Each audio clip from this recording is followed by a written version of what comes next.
motivated you to pursue this career in multifamily commercial real estate? I know you've been in business well over 30 years, but real estate really the last 20 or so years. So what kind of pushed you over to this side of the business?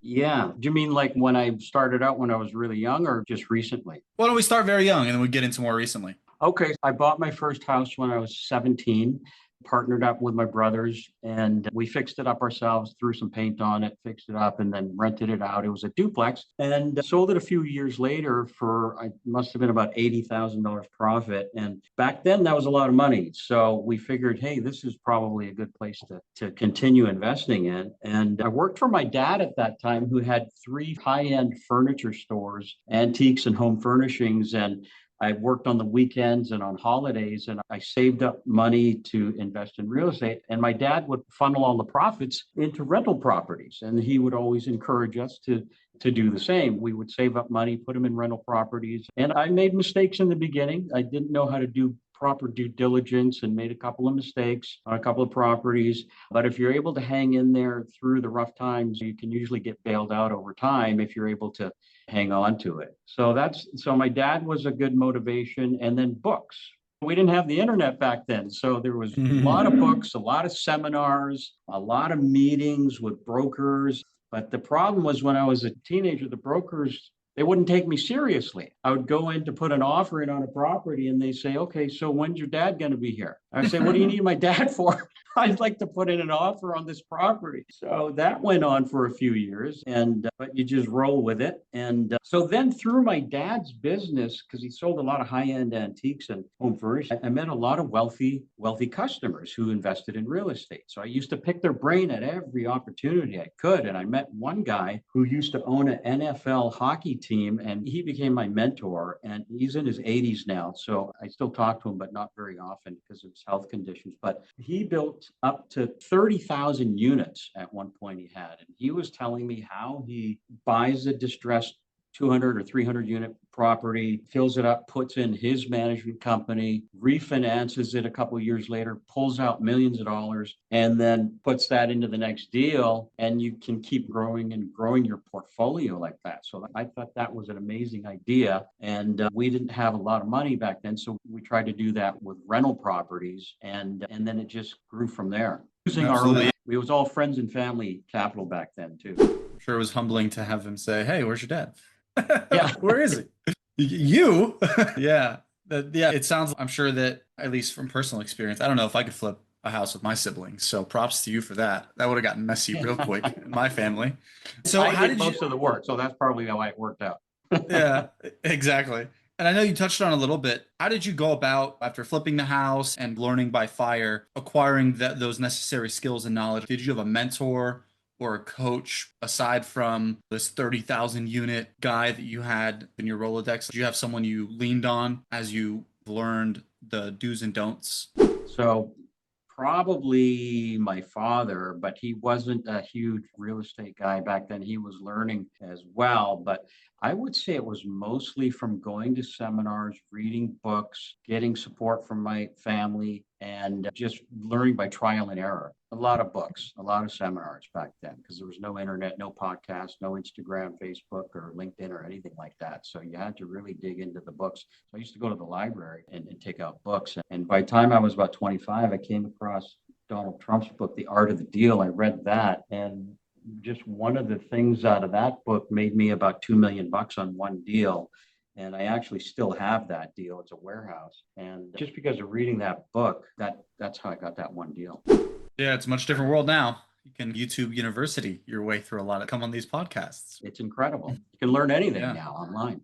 Yeah. Speaking of seminars, I forgot to announce, but our Ultimate Partnering event is a great place to learn a lot of this stuff in May in Dallas. We put the link in the chat for you guys. I forgot to announce it because we were running behind. My fault. But yeah, seminars, books. I think these days, my generation, probably and younger, we don't take as much advantage of books because we're on TikTok and Instagram and Facebook and podcasts. And while they're great, nothing beats like reading a good book and just being able to take notes and over a couple of weeks absorb all that info. I have a big bookshelf with many things on my list, so I definitely resonate with that. And so once you got into the business, can you share like an experience from your first capital raise? Any challenges you faced? I'm sure you had some, and how you overcame them. Yeah. So up until recently, we have been using friends and family capital. And back then, it was convincing family members, basically, friends and family to invest. So I had to prove myself and show them what I could do. And they said, look, you've got to show us, you got to show us a business plan, A to Z, how you're going to do it. So that's why I went out and read all the books I could, attended all the seminars I could, showed them all the materials, did presentations in front of them, and then they invested a little bit with me. Then we went through that deal cycle, showed them how I was able to fix up the property at a low cost, manage it at a low cost, turn it over, sell it for a good profit for everybody.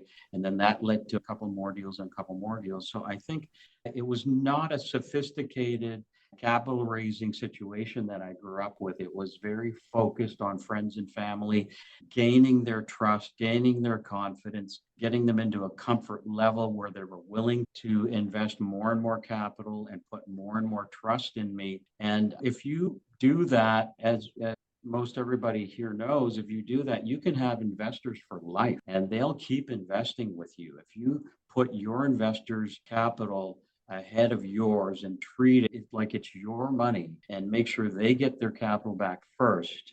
That is of paramount importance to me. That's been my priority, and that's how I've been able to gain the trust and confidence of all of the investors that I brought into all the deals up till today. We just recently started exploring new ways to raise capital. We just hired a syndication attorney in Dallas. We just hired a social media management group who just went to work recently. We're calling equity partners, capital raisers, because we really want to get seriously involved in this next round, which I think is a short window of 12 to 24 months to acquire as many deals as you can. Eventually, you're going to run out of your own money and family and friends' money. So that's why we want to raise as much money as possible now, because I think the opportunities, Logan, in my opinion, there's going to be generational wealth created over the next 12 to 24 months with the right purchase. I agree. Yeah, you see a lot of people on the sidelines waiting, and they're waiting, and then the opportunity goes Right past them.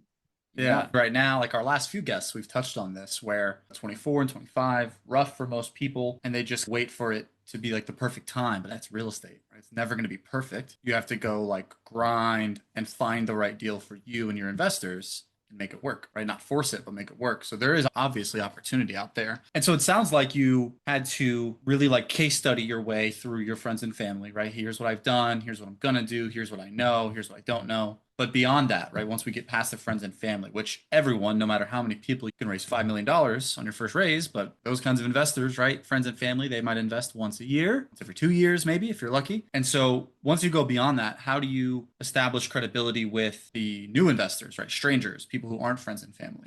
I think you got to show them what you've done, show them deals you've done, deal cycle, the numbers from the deals, how you choose a location, how you underwrite a deal, what your criteria is for vetting a deal, show them why you only go into markets where there's in-migration, a lot of growth in the population, job expansion, a lot of new projects, new developments going on. And then within that city, are you buying in the path of growth? We bought a bunch of properties in Raleigh, Durham a number of years ago, and half of the properties were on the east side of town, half were on the west side of town. And over the deal cycle, the properties on the east side of town didn't perform well at all, but the ones on the west side extremely well because they were in the path of growth. So that's when I realized you really got to study all the demographics of the area, the growth, go to the city, go check their plans, their 10-year plans, their 20-year plans. Now it's all online. You know, everything's at your fingertips now. You can do a ton of research. So once you convince